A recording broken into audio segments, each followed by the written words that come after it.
इस कहानी का नाम है भूत की पत्नी।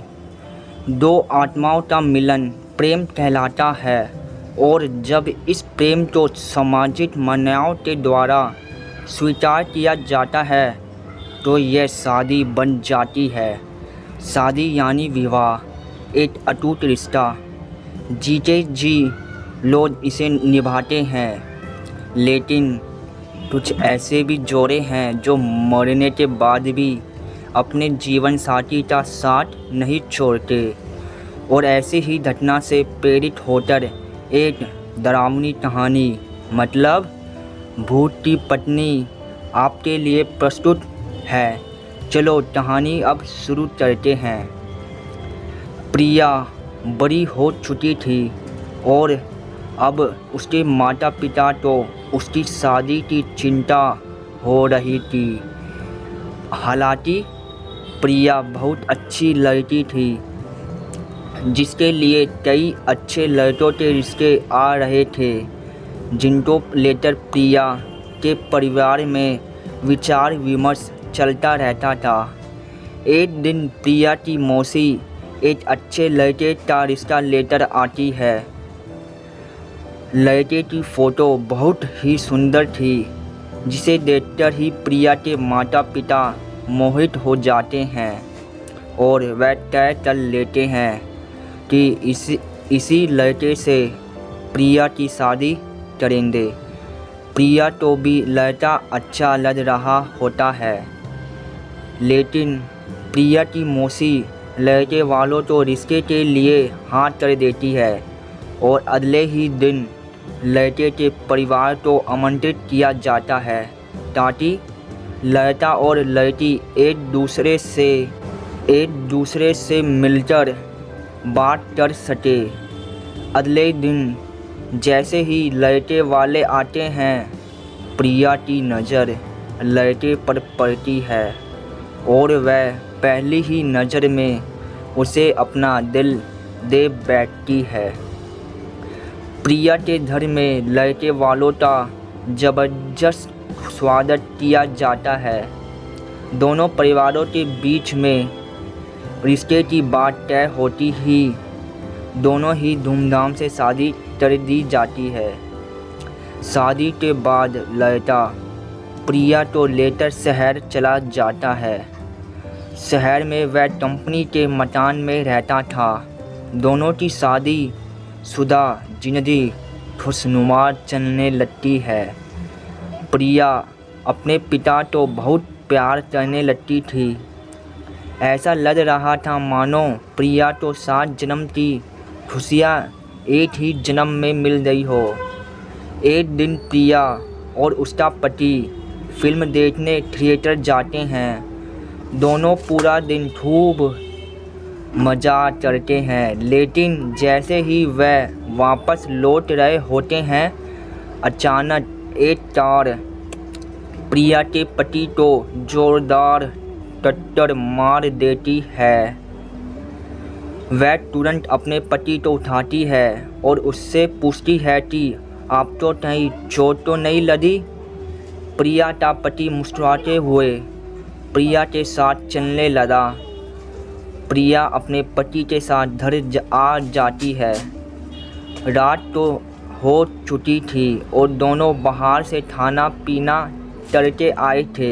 सारा दिन दोनों ने खूब मज़े किए, लेकिन प्रिया बहुत थक चुकी थी, इसलिए वह आते ही अपने घर में सो जाती है। सुबह उठते ही वह अपने पति के लिए चाय नाश्ता बनाती है और अपने पति को उठाने लगती है, लेकिन वह पहले से ही जाग रहा होता है। प्रिया अपने पति के सामने चाय नाश्ता लाकर रख देती है और अपने काम में लग जाती है। कुछ देर बाद जैसे ही प्रिया वापस आती है तो चाय और नाश्ता वैसे ही रखे होते हैं। प्रिया के पति ने उसे हाथ तक नहीं लगाया था। वह अपने पति से बोलती है, यदि आपको चाय नहीं पीनी थी तो आप मना कर देते, बर्बाद क्यों करवा दी। प्रिया का पति कहता है, कोई बात नहीं, मेरे लिए खाना मत बनाना, आज मेरा मूड नहीं है। प्रिया का पति तैयार होकर अपने ऑफिस के लिए निकल जाता है। सारा दिन प्रिया अपने घर में काम करती है और अपने पति का इंतज़ार करती रहती थी। 2 दिन गुजरते ही प्रिया के घर के दरवाजे पर कोई आवाज़ लगाता है। प्रिया दरवाज़ा खोलती है। सामने उसकी कंपनी का चौकीदार खड़ा होता है, जिसमें प्रिया का पति काम करता है। चौकीदार प्रिया से पूछता है, मैडम 2 दिनों से सर ऑफिस नहीं आए हैं, उनकी तबीयत खराब है क्या? मुझे मैनेजर साहब ने भेजा है। प्रिया तो आश्चर्य होता है, क्योंकि उसका पति तो रोज़ तैयार होकर ऑफिस के लिए निकल जाता था, फिर वह ऑफिस कैसे नहीं पहुंचा। चौकीदार के जाते ही प्रिया अपने पति के घर लौटने का इंतज़ार करने लगती है। शाम तो प्रिया के पति घर आता है। वह उनसे पूछती है, आप ऑफिस के बहाने से कहाँ जाते हैं? प्रिया का पति उसे यहाँ वहाँ की बातों में घुमाकर अपने कमरे में चला जाता है। अगली सुबह प्रिया अपने घर के दरवाजे पर दूध ले रही होती है, तभी चौकीदार फिर से आ जाता है और कहता है, क्या साहब अभी तक नहीं आए? प्रिया कहती है, वह तो अंदर बैठे हैं, जाओ मिला आओ। चौकीदार घर के अंदर पहुंच जाता है। वह चारों तरफ देखता है, कुछ नज़र नहीं आता। पीछे से प्रिया दूध लेकर आ जाती है। चौकीदार प्रिया से कहता है, कहाँ है साहब? प्रिया कहती है, अंधे हो गए हो क्या? तुम्हारे सामने ही तो बैठे हैं। लेकिन चौकीदार को प्रिया पागल लग रही थी, क्योंकि सामने कोई नहीं बैठा था। दरअसल उस रात जो कार एक्सीडेंट हुई थी, उसमें प्रिया के पति की जान जा चुकी थी। चौकीदार प्रिया से दोबारा कहता है, वहाँ कोई नहीं बैठा है।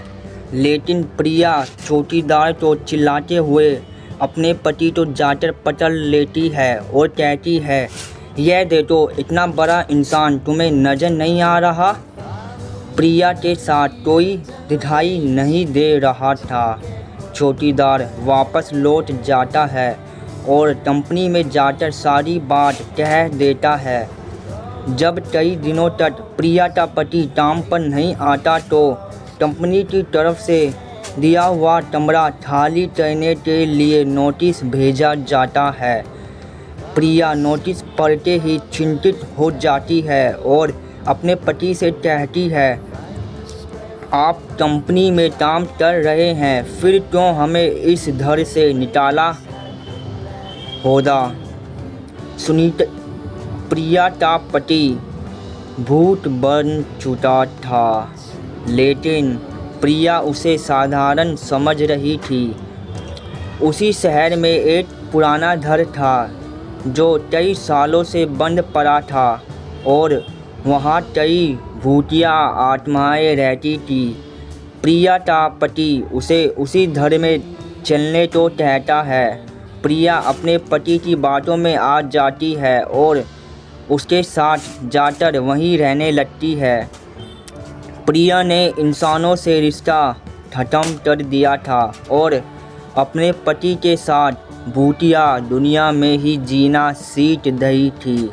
दरअसल प्रिया अपने पति की बातों से पूरी तरह संतुष्ट हो चुकी थी। प्रिया तो इस भूतिया घर में ही धीरे धीरे डर का एहसास होने लगता है। वह अपने पति के अंदर बदलाव देख रही थी, लेकिन वह अपने पति के प्यार में इतनी दीवानी थी कि उसे एहसास ही नहीं था कि वह भूत की पत्नी बन चुकी थी। कुछ दिनों बाद प्रिया के सास ससुर शहर आते हैं। प्रिया अपने पति से कहती है, मम्मी पापा का फ़ोन आया था, वह 2 घंटे में स्टेशन पहुंच जाएंगे, उन्हें जाकर ले आओ। प्रिया का पति उससे बाहर जाने का बहाना कर देता है और उसी को स्टेशन जाने को कहता है। प्रिया अपने सास ससुर को स्टेशन से जाकर ले आती है। सास ससुर ही अपने बेटे यानी प्रिया के पति के बारे में पूछते हैं। प्रिया कहती है वह अभी किसी काम से बाहर गए हैं, कुछ देर में आ जाएंगे। प्रिया अपने सास ससुर के आने से बहुत खुश थी। वह उनके खाने की तैयारियां करने लग रही थी, लेकिन शाम होते ही जब प्रिया का पति घर नहीं आता तो सभी परेशान हो जाते हैं। प्रिया के पति का फ़ोन घर में ही रटा रहता था, इसलिए वह उससे संपर्क नहीं कर पा रही थी। प्रिया के साथ उसके सास ससुर भी अपने बेटे से मिलने का इंतज़ार कर रहे थे। पूरी रात गुजर जाती है, लेकिन प्रिया का पति घर नहीं आता। सभी चिंतित होकर उसका इंतज़ार करते रहते हैं। प्रिया के ससुर उससे पीने के लिए पानी मांगते हैं और जैसे ही प्रिया उनके लिए पानी लेने जाती है, उसे अचानक उल्टियाँ होने लगती है। प्रिया तो उल्टी करता देख उसकी सास उसके पास आकर उसका हाल चाल पता करती है। बुजुर्गों का अनुभव विज्ञान से भी अधिक माना जाता है, इसलिए प्रिया की सास उसे तुरंत बता देती है, लगता है तुम माँ बनने वाली हो बेटी। प्रिया माँ बनने की बात सुनते ही मुस्कुराने लगती है। प्रिया यह बात अपने पति को बताने के लिए उतावली हो रही थी, लेकिन उसके इंतज़ार की घड़ियाँ बढ़ती जा रही थी।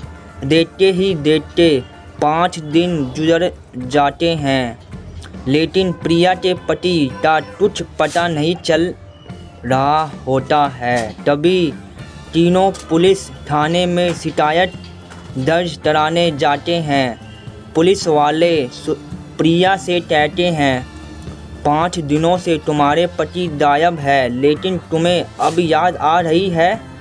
प्रिया ने जवाब देते हुए कहा, सर वो ऐसा 1-2 बार और कर चुके हैं, इसलिए मैं इसे सामान्य घटना समझ रही थी, लेकिन जब 5 दिनों से मेरा पति नहीं पता चला तो मुझे लग रहा है वह कोई खतरे में तो नहीं। पुलिस ने FIR रिपोर्ट दर्ज करा लेती हूँ। 5 दिन और बीत जाते हैं, कुछ पता नहीं चलता। देखते हैं भाई अब आगे क्या होता है।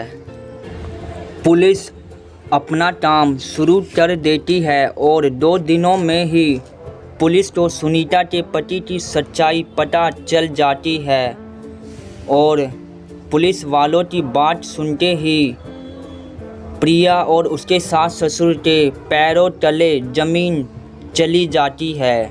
पुलिस के अधिकारी कहते हैं कि आपके पति तो 3 महीने पहले ही कार एक्सीडेंट में मर चुके हैं और लावारिस समझकर उनका अंतिम संस्कार भी नगर निगम के द्वारा कराया गया था, जिसकी रिपोर्ट सरकारी अस्पताल में मौजूद है।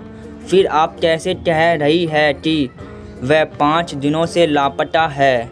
लेकिन प्रिया यह बात मानने तो तैयार ही नहीं थी, क्योंकि वह अपने पति के साथ 3 महीनों से जीवन व्यतीत कर रही थी और उसी के चलते वह गर्भवती भी हो गई थी। प्रिया पुलिस से अपने बच्चे का जिक्र करती है। जैसे ही पुलिस को यह बात पता चलती है कि उस मरे हुए इंसान का बच्चा प्रिया के गर्भ में है, तो वह प्रिया से कहते हैं आप बच्चे का चेकअप करवा दीजिए। उसके DNA रिपोर्ट से हमें पता चल जाएगा कि यह बच्चा आपके पति का है और उनके मरने के बाद यह आपके गर्भ में आया है। तभी आपकी बात पर सभी को भरोसा होगा। पुलिस वाले तो प्रिया के चरित्र पर शक था, इसलिए वह इस परीक्षण की मांग कर रहे थे। प्रिया तो सरकारी अस्पताल लाया जाता है और वहाँ बच्चे का परीक्षण किया जाता है और जैसे डॉक्टरों के पास बच्चे की रिपोर्ट आती है तो उनके पसीने छूट जाते हैं क्योंकि बच्चा साधारण नहीं था। वह 2 महीने का था लेकिन उसका विकास 8 महीने के बच्चे के बराबर हो चुका था और अगले ही महीने वह जन्म लेने वाला था। डॉक्टरों के लिए अपने आप में यह ऐतिहासिक बात थी। 4 महीने में कैसे कोई बच्चा जन्म ले सकता है। डॉक्टर प्रिया के हालात के बारे में विचार ही रहे होते हैं कि अचानक प्रिया के पेट में दर्द बढ़ने लगता है। डॉक्टर प्रिया के इतने जल्दी बिगड़ते हुए हालातों तो समझ नहीं पा रहे थे।